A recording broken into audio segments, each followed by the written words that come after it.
Okay guys, so this is a kind of part 2 to the Devblog update that we've seen posted by Greg Hill on the iRacing website. So this is really just, it's very short. I'll leave a link to this in the description if you want to check it out for yourselves, but there are some things I'd like to highlight here that are very good for the community. Really good for the community, as well as giving some insight into when we're going to be getting our new content, which is really sick. So a lot of this stuff, there's some things that I won't be covering here because I'm not too into them, like this stock car.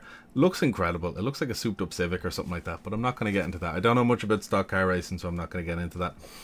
But what's pretty cool is, because I know a lot of people who play iRacing and they say it's very expensive and they stay sticking to Mazda series, and you know, it's tough to be able to buy different cars because in different parts of the world money's worth different amounts and stuff, and I get that's pretty tough to start grabbing content, so it's not very often you get a bone thrown to us by iRacing themselves. So for those players who would like a good deal, and I'm a man of a good deal myself, here is a sick deal. So as you probably are aware, that when cars come into iRacing, if you bought them like the day before and then they release a new car, you're not going to be stuck with the old one. What happens is you get some credits pop back up.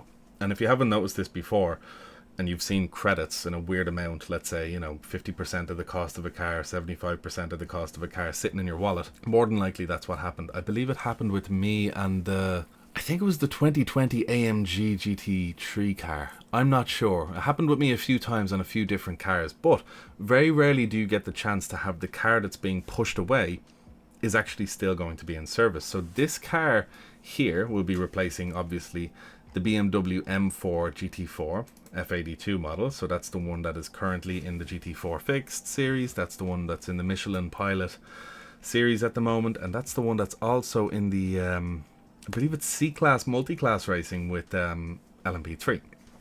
But that's going to be being replaced by this car.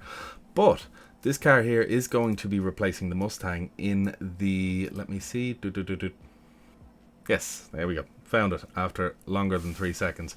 It's found new, the Production Car Sim Lab Challenge. This series is amazing because I know a lot of people that like to race, let's say the GR86s, they like to race the Mazdas.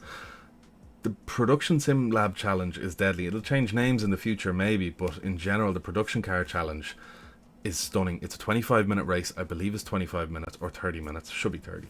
25-minute race. Multi-class race, and you got a lot of different cars, a lot of different things on the go. And it's a long race. It's much better than, let's say, the 12-minute fixed races that you see in the Mazda Rookie series. They're just that bit longer that, you know, it feels right, where when you do a 15-minute race sometimes, or 10 minutes or 12 or whatever the short races are, it feels like they're cut short, you know, and that's where you get a lot of lap one kind of things going on. But that means that the old BMW is going to be still in service. And if you were to buy the new one, if you were to buy the old one, excuse me, when the new one comes out in Season 4, which they are confirming it is, so it seems to be a safe deal, but don't take my word fully for it, but just look into it. But from what we see here in black and white, seems to be a pretty safe deal. If you buy this car and you don't already have it, which is the BMW M4 GT4 car, you will get a full credit refund. You'll get all your money back. Now, there may be the taxes. It depends where you live and stuff like that, what they determine is a full credit, because usually when you take something to the basket, the taxes get added after. So you may not get that full amount back, but you will get a car for the equivalent of, let's say, $1 or something like that. Essentially free, let's say. I'm not sure. It depends, again, how the taxes work. But if you were to buy this car, the F82 GT4, when Season 4 rolls along and the new car gets released and that car gets pushed out of all of its series that it's in, you will get a pretty large refund. You can go take that, you can go put it into another car, or you can just keep it there for a very rainy day, or if you plan on getting another bit of content. But in effect, you will have gotten a free car out of this. So it is a pretty handy one. Now, you can't take your money back out, so, you know, iRacing have your money either way. So just bear that in mind, you know. But it is a good deal, because if you do push it along the way, you can get the BMW M4 GT4 F82 and the new one for next to near nothing. So if you buy it beforehand. There's also the McLaren 720S. This has a similar thing, because if you buy this car within 90 days of Season 4 ending, and if we check out, let's see, what week are we currently in at the moment? We are we're in week 9. So similar again, buy the car before then. As soon as it rolls over to Season 4, you'll get a full refund.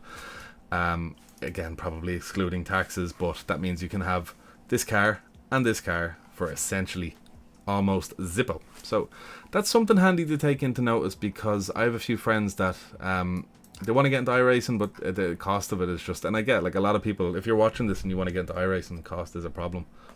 Here's one way, if you are currently part of the service and you're just using the free base content, you could get some free cars. So that's it for those two cars. That's another stellar deal. And some cool thing I noticed down here is that they're also going to be making the Formula V challenge, and the Formula 1600 challenge is going to be running every 30 minutes instead of every hour. And they're going to be staggered by 15 minutes, so participation can really flow along. That's really cool. But hey, if you avail of that deal, let me know down below when Season 4 comes. I don't have the McLaren, so I'm going to be doing it myself because I'd like to see that car. And I'm probably going to race with it for the next week or two. So thanks very much for watching. Happy hunting.